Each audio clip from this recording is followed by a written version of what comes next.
Friends, welcome back to my YouTube channel things at age 30। और आप सभी कैसे हैं? उम्मीद करती हूँ आप सभी अच्छे होंगे और आप सभी की एग्ज़ाम की प्रिपरेशन भी अच्छी चल रही होगी। जैसे कि आप सभी को पता है, मैंने अपने आप से कल का जो डेली स्टडी रूटीन था वो शेयर किया था।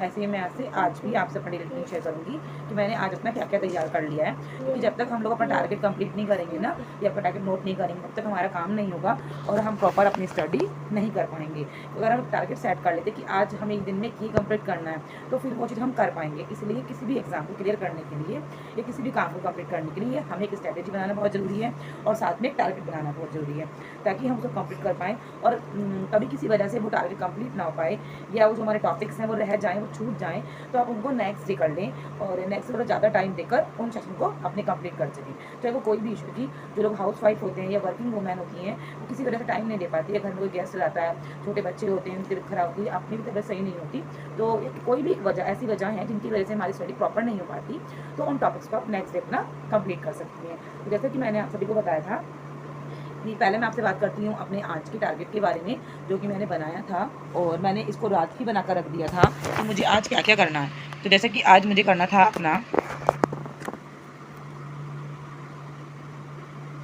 मॉर्निंग में मैंने CTP की 2 आवर्स मैंने इसलिए दिए हैं, वैसे तो 1 आवर काफ़ी है हर सब्जेक्ट को देने के लिए, केवल एक SST को छोड़कर, किंतु हमें 2 घंटे इसलिए देने पड़ते हैं यहाँ पर, जिससे कि हम जो YT स्टूडियो की क्लास हैं, हम यूट्यूब से अपनी क्लास भी कर सकें और साथ साथ जो PYQ की प्रैक्टिस है अपने किसी भी जो जिसमें तो जो हमारे PYQ हुए हैं, जो हम पुरानी बुक से करते हैं, जिसमें 2011 से लेकर अब तक के जितने भी पेपर हुए हैं उस बुक से सोल्व करती हूँ, तो उसको भी टाइम देना होता है और डेली एक वीडियो भी देखनी होती है। वैसे तो जो लाइव वीडियो होती हैं वो मैं देख लेती हूँ, कभी कभी ऐसा होता है जब हस्बैंड जल्दी आते हैं या कोई इमरजेंसी हो, जैसे मेरे बच्चों के एग्जाम चल रहे हैं, तो मैं लाइव कम देख पाती हूँ, तो मैं नेक्स्ट डे उस क्लास को करने के बाद साथ में अपने उस बुक से PYQ लगा लेती हूँ। तो मेरी आज ये क्लास कंप्लीट हो गई, मैंने आज अपना टारगेट कंप्लीट कर लिया।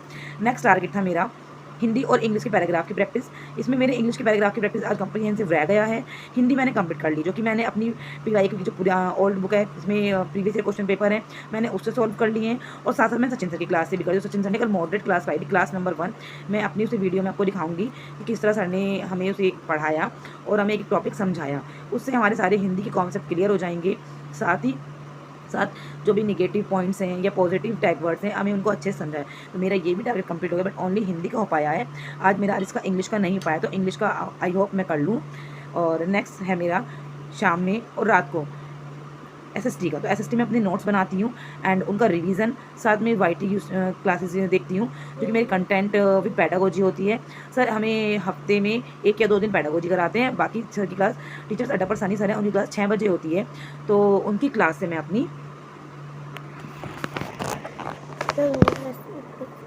अपना कंटेंट क्लियर कर लेती हूँ। जैसे कि उन्होंने बताया हुआ है कि मेरी 26 क्लासेस हैं SST कंटेंट के लिए, प्रीवियस क्लासेस हैं, और 13 क्लासेस की प्ले लिस्ट उनकी पैडागोजी के लिए। वो बहुत अच्छी क्लासेस हैं, आप जाकर भी उनके चैनल से जाकर देख सकते हैं। अगर अभी हमारे एग्जाम में 1 मंथ बचा हुआ है, अगर आप एक क्लास डेली देखेंगे तो आई होप आपको उसके थ्रू आपका एग्जाम भी अच्छे मार्क्स से क्लियर होगा और आपके जो जितने भी कॉन्सेप्ट हैं, डाउट्स हैं, वो सब क्लियर हो जाएंगे। मैंने आज अपना कंप्लीट कर लिया है 22 फरवरी 2015 का प्रीवियस ईयर सॉल्व पेपर। इसमें मेरी बुक में इसमें पीछे इसके बारे में एक्सप्लेनेशन भी किया हुआ है कि कौन सा आंसर क्यों गलत है और क्यों सही है। इससे भी अलग, अगर आपको कोई भी इशू भी हो, अगर आपके पास भी कोई इस तरह की बुक है और नहीं है, तो अभी हमारे पास 1 मंथ है, आप जाकर खरीद सकते हैं। किरण पब्लिकेशन की, अरिहंत की, यू पब्लिकेशन की, ये सबसे अच्छी बुक बोलते हैं। मेरे पास तो फिलहाल अरिहंत की बुक है, और अगर आपके पास भी कोई ऐसी कोई और बुक हो तो आप उससे प्रैक्टिस कर सकते हैं। अदरवाइज यूट्यूब पर भी सारे और पेपर दिए हुए हैं, आप वहाँ से जाकर कर सकते हैं।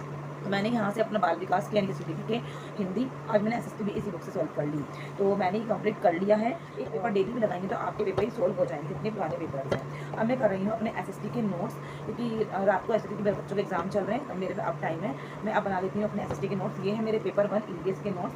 अगर आप किसी कोई PDF चाहिए जिससे मैंने 100+ मार्क्स स्कोर किए हैं, तो प्लीज़ आप मुझे कमेंट करिए, मैं आपके साथ जरूर शेयर करूँगी। आई होप आपके भी अच्छे नंबर आएँ। और अब मैं कर लेती हूँ अपनी SST के नोट्स की प्रैक्टिस, एंड देन मैं आपके साथ करूँगी उसका रिविजन, जिससे मैं आपको बता पाऊँगी मैंने कितना कर लिया है। मैंने आपको बताया था कि मैं चैप्टर 2 आज कंप्लीट कर लूँगी। चैप्टर 2 है भूमि, मृदा, जल, प्राकृतिक वनस्पति एंड अन्य जीवन संसाधन, जिनमें कि मनुष्य के जीवन उपयोगी संसाधनों के बारे में बताया गया है।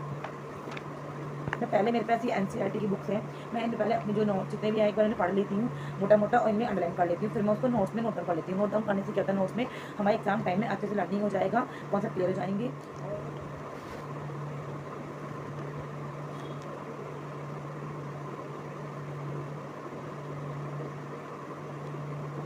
करने का मैं अपने आपको नोट शेयर करूँगी, मैंने आज नोट्स में क्या क्या लिखा, साथ में रिवीजन भी करेंगे। SST चैप्टर 2 के नोट्स मैंने कंप्लीट कर लिए हैं, 1-2 टॉपिक रह गए हैं, वो मैं नाइट में पूरा कर लूँगी। तो मैं आप सभी को बताती हूँ मैंने इसमें क्या क्या लिखा। जैसे कि मैंने बताया चैप्टर 2 है भूमि, मृदा, जल, प्राकृतिक वनस्पति और अन्य जीवन संसाधन जो मनुष्य यूज़ करता है, अपने उपयोग में लाता है, उन सब के बारे में इस चैप्टर में बताया गया है।